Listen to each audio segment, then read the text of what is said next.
here today with Alej Stites-Clayton. Hey, hey. He developed a lucid dreaming app called Dreamcatcher.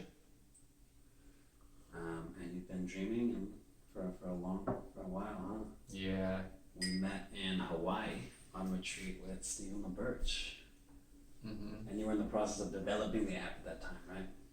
Yeah, that was kind of like right when I started actually developing the app. How did that come about? It came about as a process of wanting to develop something that would be cool, basically. And I think lucid dreaming is really cool. So I started with that as a goal. And originally my idea of what I wanted to build was something much more niche, like a tool that would actually be useful for people when they're already lucid dreaming. Something that would allow them to communicate from within a dream state. And I started working on that, and then I got a little bit of a ways into the sort of EEG and all the technology, and I realized, wait, what am I doing? I'm building this tool for the subset of people who already know how to lucid dream, who somehow are going to have access to EEG equipment. Like, this is basically just for me. And so I shifted my focus, like, instead to answer the question of, when I teach people how to lucid dream, there's a sort of a formula to it. There's a series of steps, a series of kind of suggestions that I make. And at the end, they're usually able to get lucid. And I think part of it is probably helped by the kind of interpersonal aspect or knowing the person, but a lot of it is just it's the same for everyone. So I figured, well, if that's the same for everyone, why don't I just program that into an app? And that's what Dreamcatcher is, just an app that basically is what I would say to you if you invited me over to your house for 5 minutes every day to like give you it's like that. Here a couple tips on like how it's very user friendly. It's just like, hey, how's it going? Yeah. When you have lucid dream, and I really enjoy how it is a very step by step process, and it doesn't even you don't even let the people move forward. There's would you put like a time limit on it or something? You have to wait until the next day to go forward. Yeah, because I think that what I wanted to prevent was from people to just kind of tapping. So in the app, you just tap to go forward, basically, and you're reading through these instructions. And I just wanted to prevent people from just tapping through the entire thing, being like, oh, I can just shortcut to lucid dreaming by consuming all this content. Yeah, and there's a lot of that stuff out there of get lucid in 24 hours. Guaranteed 100% lucid dreams 100% of the time, just take these pills, and there's no magic pill. I mean, there is galantamine. Yeah, galantamine is a magical pill for sure. The galantamine is those galantamine dreams. On the retreat, we got to take part in that research, and so they gave us 3 doses, right? Yeah. 0 milligrams, 4 milligrams, or 8 milligrams, and it was blind. Yeah. So we don't know which we got. We got night 1A, 2, C, maybe C. What was your experience with the galantamine? Well, I think galantamine really does change your experience when you're dreaming. It definitely, for me, it promotes lucidity. I almost find that with galantamine, it's hard for me to not be lucid. Now, not everyone has that experience. I think it's good to do some training. That's, I definitely recommend starting with the basic training and then upgrading to galantamine if you want to. I found that it made me feel very aware, very alert, a little bit euphoric, actually. The only big downside of galantamine is that it also makes it harder to fall asleep, which is not conducive to dreaming. You didn't sleep to dream. Yeah. It was. I think they told us to not stay up too late when you were taking it. Those anti-naps. I talk a lot about anti-naps as part of the wake. Back to bed, a wild induction of lucid dream. You wake up in the middle of the night, you took the galantamine first thing upon waking up. And if you like stayed up too long, it would just wake you up, and you'd have to kind of catch that nice sweet spot and going back to sleep into it. And it really does, it like sets the stage for lucidity. Yeah. And I think, I feel like it also, like, for me, it like increases the vibrational state in a way. Like there's this sort of, this is one of those things that if you have experienced like a lot of sleep paralysis and lucid dreaming, you probably understand, but if you haven't, you might not immediately know what I'm talking about. But basically there's sort of an in-between phase of you fall asleep and you're in this kind of darker space where there's like not a lot of imagery and stuff, and then things can sort of get into this state where it feels like everything's shaking or moving, and that ends up leading to a dream.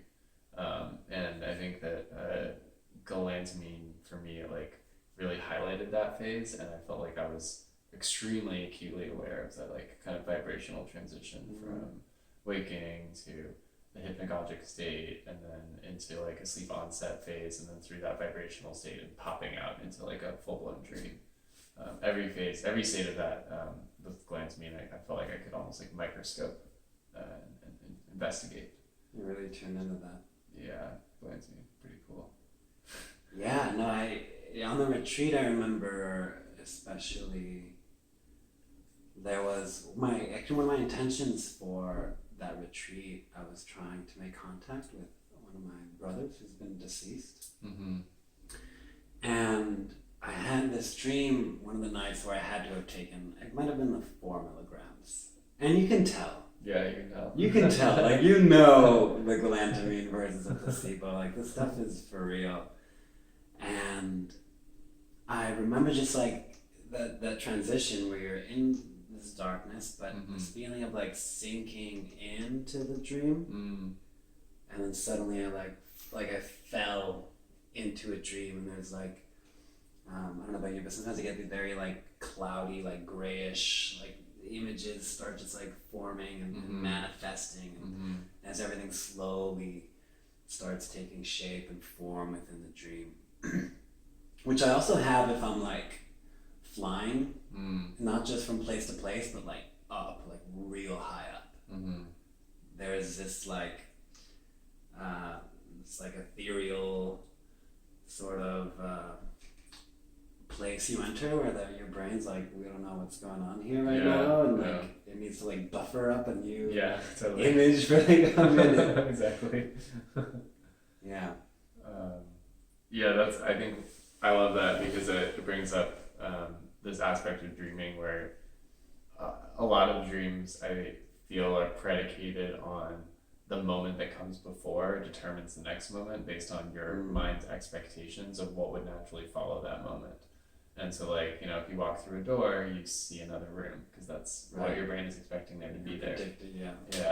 But like if you just keep flying up, like what you're saying, at some point your mind is like, actually I have no model for this anymore. Like I'm like in a space where I have literally nothing to base off of like what I would expect to see next. Yeah, that's good. Some people talk about, what do you think of not being able to dream something you haven't already seen?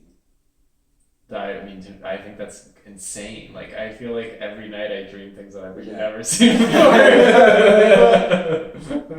But even like from bits and pieces, like you still need reference, right? Either from like movies, it's like kind of chopping up all these random things. I think it's possible that there's like some amount of it that's like based on something that came before. Hey, how's it going? So our friend just arrived. We're making a podcast right now.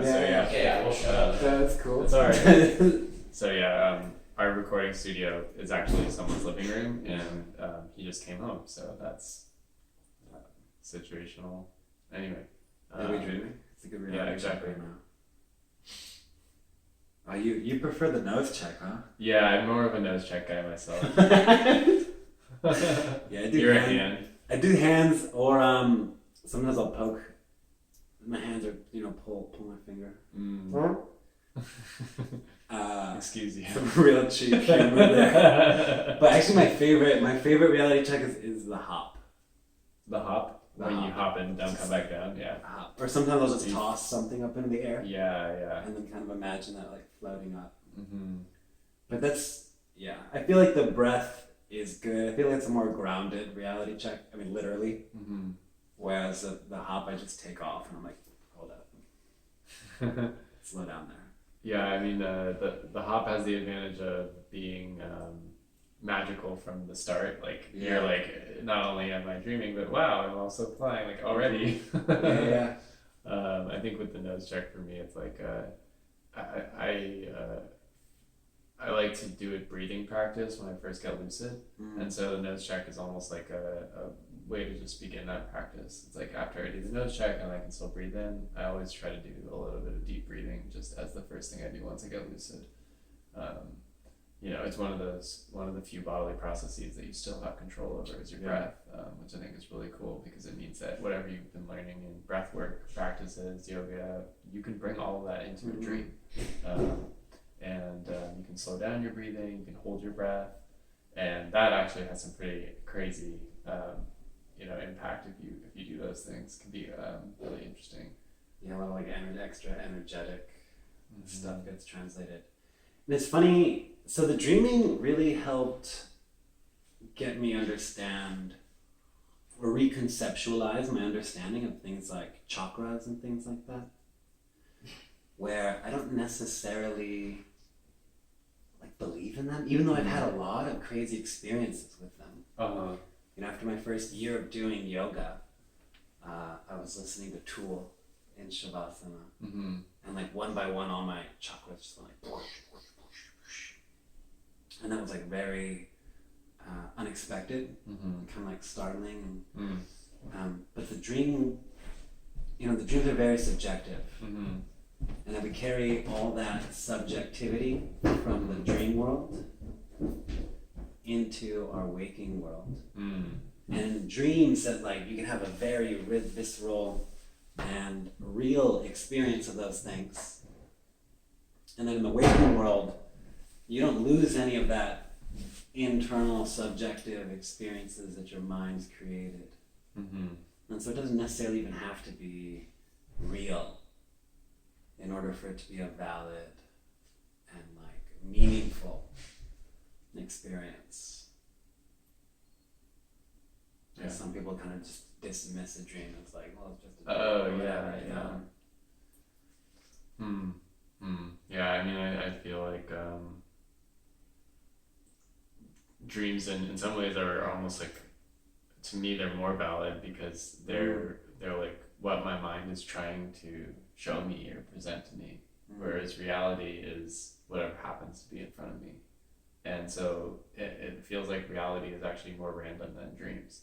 You know, reality is just kind of whatever random physical situation you happen to be in, and dreams are very much your mind's creation of what it sees within you to really be almost a more true representation of your reality. On some level, obviously, it's depending on how you define reality. We just talked about like what is reality or consciousness or rhythm stimulation in the latest episode of the Dream Freaks with Tree and Jennifer. And something I mentioned a lot that Stephen LaBridge was saying, that dreaming is perception without external sensory input, and perception is dreaming with external sensory input. And I've like kind of stopped wanting to use the word reality so much. Sure, yeah. Because it is, and even in the Buddhist Tibetan practices, understanding that like that even our waking life isn't as stable and concrete as we think it is. Right. And that everything, you know, this building won't be here maybe in 100 years. It might be. But even then, like, you know, the floorboards get changed, like the doors get changed, it gets repainted. Things are constantly changing. Yeah, I like to think of it as a type of clay or a type of paint, like a medium, and dreams and reality, and sorry, you're saying, you don't want to use the word reality, let's say like Well, waking, right. waking experiences and dreaming, sleeping experiences are all actually painted from the same material. It's the stuff that our minds pump out, this kind of raw clay of forming a reality. Yeah, because also dreams are a reality, just based on internal data instead of external data. I like to think of it as a difference between a still life painting and a abstract painting or a fantasy painting. One of them is depicting something that's physically there, and the other one's depicting something that's not physically there, but they're both created with the same paint. And really, for me, the goal of my dream practice, and this is kind of skipping ahead a few steps, but I'll just say it because we're here, is to understand the true nature of that paint. It's like, forget the still life, actually forget the fantasy painting too, to some extent. Like, use them both as tools to try to understand the underlying nature of like, what is the stuff I'm painting with, and how can I use that knowledge to actually better myself and my reality and my life, by knowing the medium that I'm creating with. To thine own self be true. Understand. And I think that's getting more into the practices of sleep yoga versus dream yoga. And switching from the lucid dreaming, which is a more like Western practice that still requires some ego, to sleep yoga, where you get into this non-dualistic place where you do kind of lose a self, right? And so it's like you have the painting whatever's on there, but then you go into the paint, and even like the colors of the paint of just like the pigment even is what do we say here? It's like it's not too different, but the paint is still like it has the same kind of quality. You're kind of blending all those paints, and they talk a lot about this emptiness, which can be misunderstood, but as far as I understand, is like a quantum physical level that like everything is just atoms. And I'm talking about the Matrix a bunch lately, but like Neo gets this vision where everything's just like the code. Yeah. And they just see the code, and then the code is like this sort of like emptiness behind everything. It's just like zeros and ones. And we interpret all the zeros and ones as separate things. Yeah. But it's all just, it's like very fleeting, transient. Yeah, it's interesting when you get into the state that's a sort of a transcendental state. You move past the need to create, to use the paint to create metaphors. So it is like looking at the surface of your world, whether it's a dream or waking state, and seeing it for the code that it is. And then once you've seen that code or that paint or whatever, that sort of like, illusory content, you almost cease to need to use it to create that scene. It becomes a situation of, now I'm not actually seeing I'm in a room with like a rug and a TV. Like, now I'm not seeing the rug, now I'm not seeing the TV. I'm actually just seeing like the raw material that created all of that, which is still my own consciousness in a way. And it's interesting because that state feels very empty on the one hand, because all of these symbols that are what we're so used to kind of filling up our consciousness and creating meaning for us, those symbols all disappear. We're actually letting go of the need to symbologize or symbolify whatever we're experiencing. And so instead we just have this kind of emptiness, blank slate, blank canvas, nothing there. It feels empty. It's just the self alone. And wow, there's an intense lack of symbols or content. There's also this interesting phenomenon where it just feels so meaningful at the same time in a different way, a different kind of meaning. I think that's what I'm chasing, like why I'm still like so passionate about lucid dreaming is because I want to continue to have those non-dualistic experiences. Yeah, and that makes me think of the way we talk about like grasping and aversion a lot in meditation practices.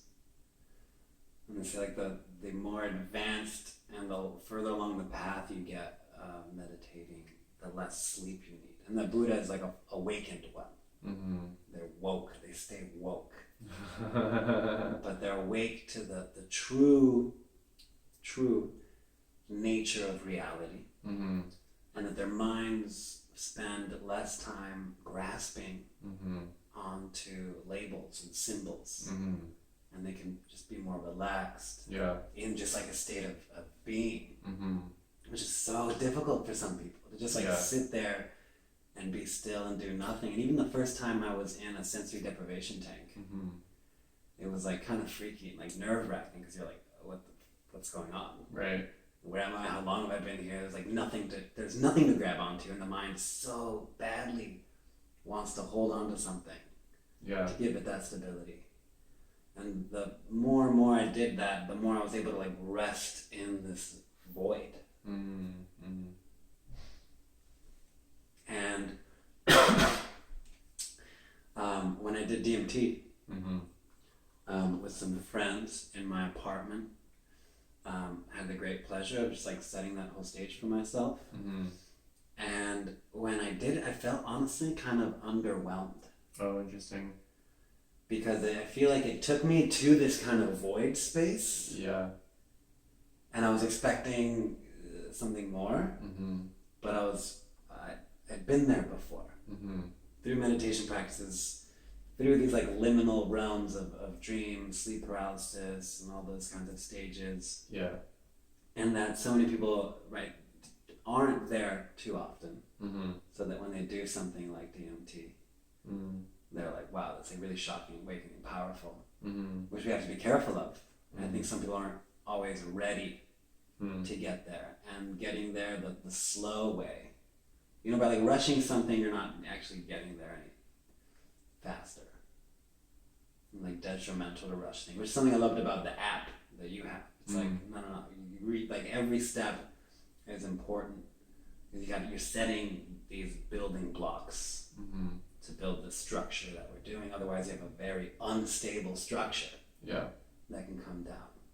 And it can be very shaking to suddenly be like, oh, all life as you know it is a lie, and nothing is real, and life is meaningless, and we're just living in this void through time and space. Like, it takes a minute to get there to like wrap your head around that. Yeah. I mean, I don't take it so far to say like everything's meaningless and I don't know. Like no. I do think that there's something powerful about setting an intention to actually spend our time and our energy and our focus into a practice, and that is more likely to yield positive results than something like that's a shortcut, because we're talking about something that's fundamentally in and of ourselves and our own mental state. So if we set that goal, if we tell our subconscious mind, you know, this is something I'm committing to, that I want to experience this, that's more powerful than like any drug could be, I think. In terms of actually getting you there, right? A drug can put you into a very potentiated state, like a very powerful state where you have a lot of room to wiggle. You can get to different places, but if you don't have that like that compass, like this is kind of what you were talking about in Dream Yoga last night. Like that intention is the compass that actually gets you to not just like to say like I want to go into outer space, but to say like I want to go to the moon specifically. Like there is actually a destination, and that destination may also involve like not seeking a destination and all of that. But anyway, but even like that intention and that compass, and I do love that metaphor a lot, where it's not even just about the destination, but how you get to that destination. Like the way you move through life changes. If your intention is getting to the moon, it's not just about getting to the moon, but about creating suddenly the circumstances around you that makes getting to the moon possible. Yeah. Even if you don't get to that moon, right, the journey there is worth it in and of itself. Yeah, and to extend that metaphor, I think also with the drug versus meditation, lucid dreaming route, I feel like, when you get to the room, if you want to get to the moon, you might think, okay, we need a lot of rocket fuel to like blast off our ship. When in fact, it's also going to help a lot for you to get to the moon is to lighten your load. It's like letting go of things, releasing a lot of tensions that just makes you more and more buoyant to the point where like the moon is within reach. Versus saying like, oh, I'm gonna like, load up my DMT rocket and like hyperspace. Like you might actually get to the moon and like crash on the moon. You might. Yeah, the lessening the load for sure. And I think as dreamers, flying is like a super big thing everyone wants to do first. It's very fundamental, of course. Like, why not? Like, that's the most impossible thing. It's like the funnest so many people imagine. That's definitely how I started. I think Toni Morrison, she just passed. Let me look if I find this quote, but she was talking about, like, if you want to fly, you do have to. You gotta let go of the shit you're holding on to. Yeah, if you want to fly, you gotta give up the shit. The things that are weighing you down emotionally. Yeah. And they're being bogged down by anxiety or stress or frustration or grief, and that stuff keeps us down. And then even if we're not lucid, flying is still symbolically of like being free and at ease. And something else Buddha says, right, is like, I haven't gained anything from meditation, but I've lost my anger. I've lost my anxiety. I've lost my fear. And letting go, it's huge for sure. And being playful.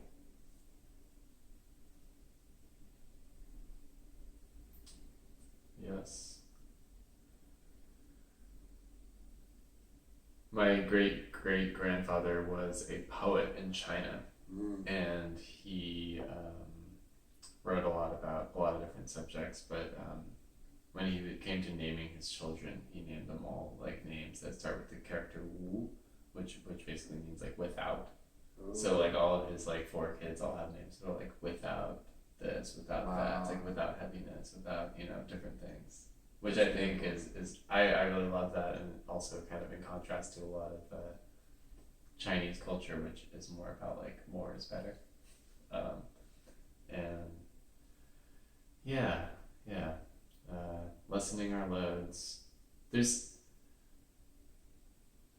just the little moments I feel that carry us through that are like these realizations that like, yeah, I can do that, or this kind of like, it could be something small, like you just wake up an hour earlier than you thought you would and like spend half an hour like walking around in the morning sunshine, and it's like just these little things, and I feel like lucid dreaming is one of them, where he's kind of just this moment of like, oh, like I can do this, I could be like aware in my dream, or even remembering a beautiful dream. It's kind of like, I wish I could characterize these moments more especially, but the Toni Morrison quote that you brought up actually just reminded me of that, because I think a lot of times those moments of joy and delight are kind of moments when we let go of a belief that we can't do something, or we let go of like a preconception about ourselves, and then allows us to like open a new door that's like, actually, wow, this door was here the whole time. I just had to walk through it. Or there's not even a door. Or there wasn't a door. Or like a wall. Like in a dream when you like the first time you walk through a wall. Right. That's like a very great metaphor for our limiting beliefs. You're like, oh shit, I can't do this, I can't go through this. But there's no wall, there's no spoon. It's hard, like, so this is the Matrix. Like I often have those Matrix moments in my lucid dreams, or like it's like the jump, like I know that I know that I can walk through that wall, but I both can't believe that I can walk through the wall, and I'm worried that when I do, my mental buffering rendering system won't have any content for me on the other side. Yeah. So I'm like, what am I going to see on the other side of this wall? Like, I have no idea. Yeah, because we have so many. What were you talking about earlier? The like neural pathway thing. Oh, default mode network. The default mode Yeah. network. Where you spend so much time in our waking state, where you just like constantly are reaffirming the solidity of walls. Mm-hmm. Totally. And I've been in dreams where I've like been stuck trying to get my hand through the other. Yeah, I can't. That's the thing. Like that And I'm reality like, check doesn't work for me because I always just go. I can't go through my hand. And I've wasted the whole dreams just like shit trying to do that. But it's a fun game to play because like Yeah. physical yoga stretches the body and dream yoga stretches the mind. Yeah, and I want to describe what you're talking about for anyone who's listening to this. So Alejandro does a reality check where he tries to poke his finger through the palm of his hand, and if he can, then that's a sign that he's hopefully dreaming. And it's funny because like he's saying like a lot of times you try to do this in a dream and you still can't. Yeah. Which makes it not maybe the most reliable reality check, but it makes it a really interesting kind of like dream yoga experiment to get to where you can do it, opening up your mind a bit. So I think it would be good to maybe like talk a little bit more about the questions that you wanted to talk about, if you want to kind of touch on some of that stuff. Yeah, so I asked my friends from the Dream Freaks podcast. So Tree asked, as an app developer, have you ever used a lucid dream in order to problem solve or work out how to design or invent something?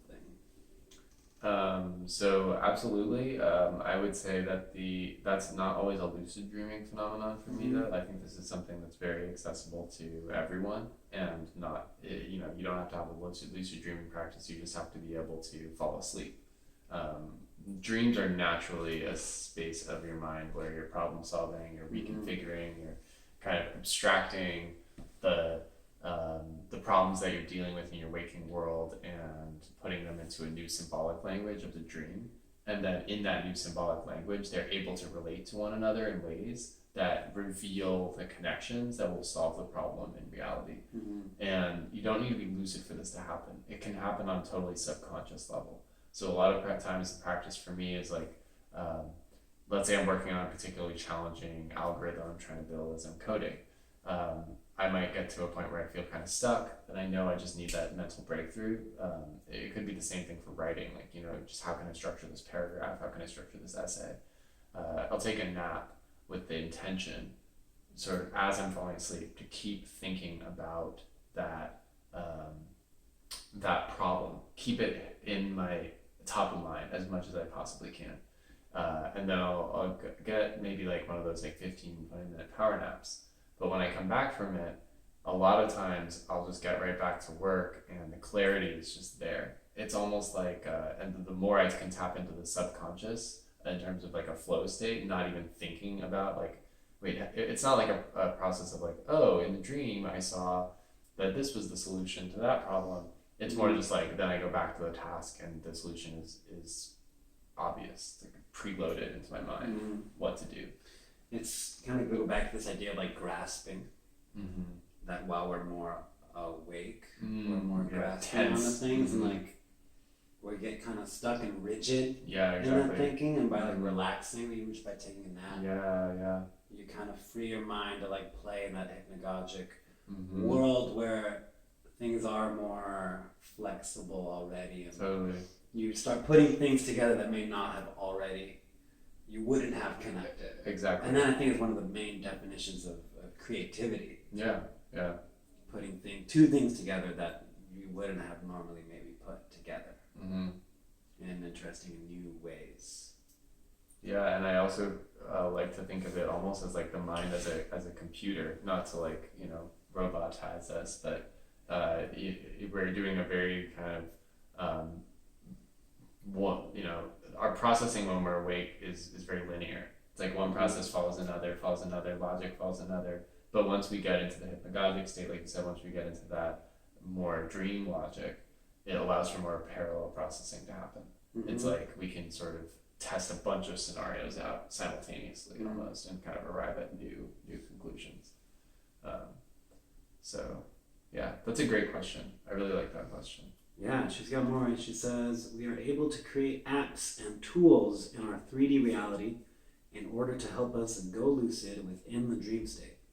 Once we achieved this, do you think we can take it one step further and develop tools within the lucid dream itself that help us navigate those realms more effectively?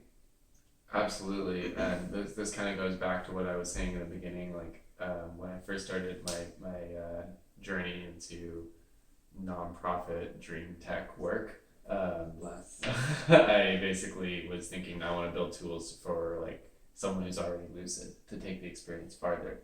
But I think that technology can come in two forms, because one form is just natural human mind technology. It's like technology we develop within ourselves as we're dreaming, that like the tricks that we learn to how to stay in the dream, the sort of like mental technology of how to pass from one sleep state to another without losing your lucidity and all of these things.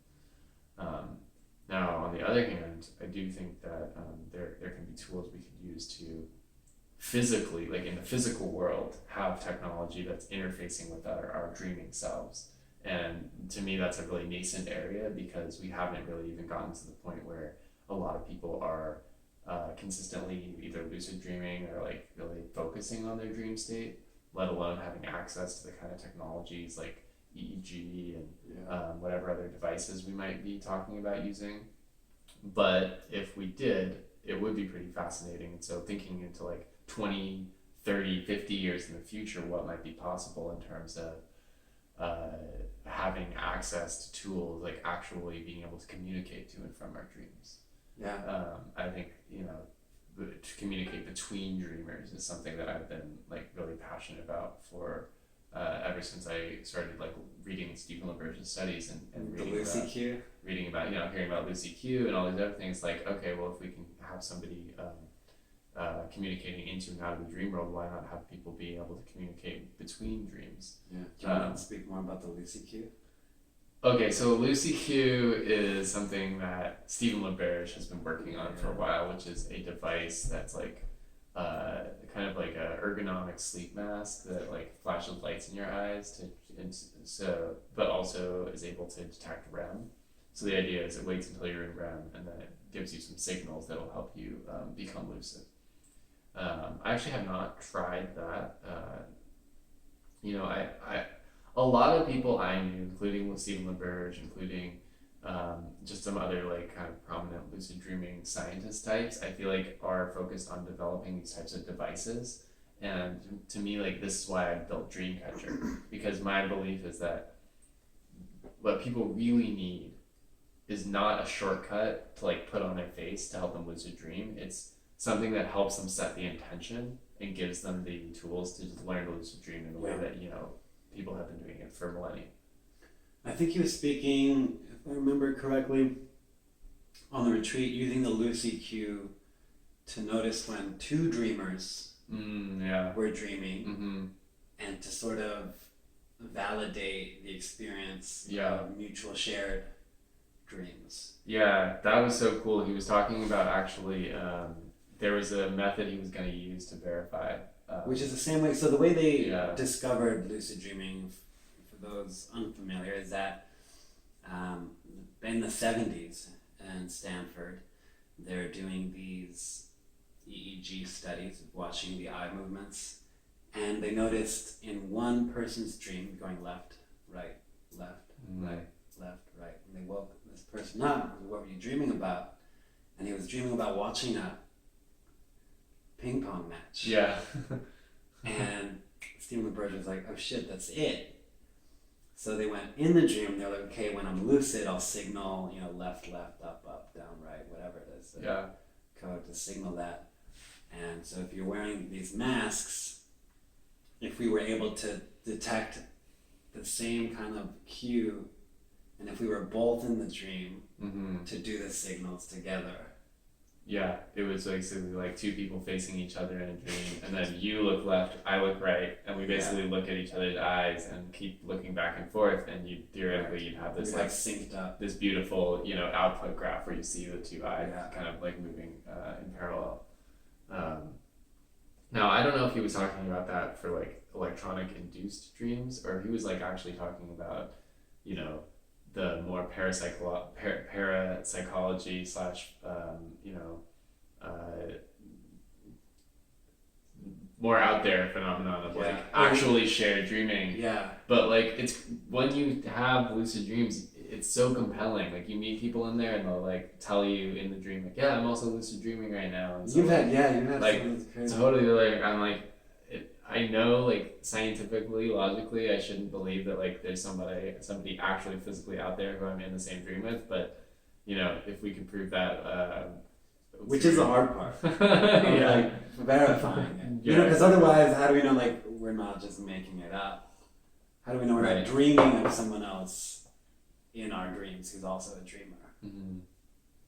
And I mean that's to me is why the fascination is with maybe building actual tools like electronics that do allow us to communicate out and into and out of our dreams for real, so that when you're saying hello to someone else and you get a signal back, for sure that you're connected with another person who's dreaming. Yeah. It ceases to be this like individualistic experience. Like, yes, my dream is still all my dream, but you could also say that about reality, except that we are able to communicate in real time. Right. That's what makes it shared. And our friend Dash, you just met with her, she's in Chicago as well, and a dreamer, and she developed, this is, I can't believe it's crazy, the ability to learn, if you learn Morse code, and she's got this device that translates that Morse code from the dream, from using the EEG signals. Yeah. And you can communicate straight from the dream out, write poetry, write in the dream, in Morse code. Granted, using your iPad. It's not as like straightforward, but you think in the future we'll be able to. You think in the future maybe we might be able to just like see, like visualize, like create those like mental images. Mm-hmm. You think we'll be able to like view our dreams like movies? Well, here's a pipe dream for me would be, and I actually have a friend from high school who's been working. He's a neuroscientist and he did some studies around music, showing that there is a electric signal in the brain that corresponds to the rhythm of music as you're hearing it in your mind. And so that to me is the first step towards the possibility of finding a sound wave equivalent somehow by monitoring our neurons. If it was possible to actually intercept the sound wave that we are hearing in our minds, then we could theoretically output sound just by thinking it. And for anyone who's ever had like vivid dreams or lucid dreams, you might have had this experience of like having these incredible auditory those are some of my favorite musical amazing music, and then just wake up like, oh my god, I just created like a symphony. And a lot of musicians do.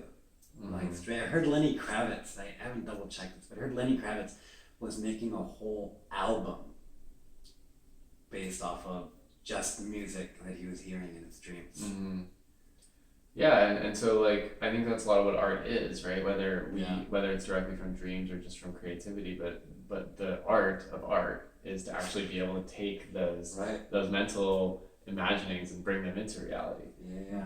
But if we're able to in the future to create more of a shortcut, it really unlocks human potential in a way that we've never seen before. That stuff freaks me out in a way that of like if the implications of that, if we're able to directly output, it becomes so much easier for like reading people's minds. Right? If we have this like device, like suddenly your thoughts aren't so secret. If they're just like being outputted. Yeah, and Google Home is listening. They're like, that's already kind of we like Google Home in your brain. Yeah, we just like ordered you 12 tissues. We know you're thinking about it. Yeah, that's probably where we'll be. I think that's pretty far out though, if ever. Probably. Which maybe, I feel like. Yeah. Well, given the course we're going on, we may not get that far. We may not get that far. Oh, you think something's gonna? We're just not gonna make it. Oh, you're like, I mean, a AI large apocalypse global climate, Yeah. catastrophe.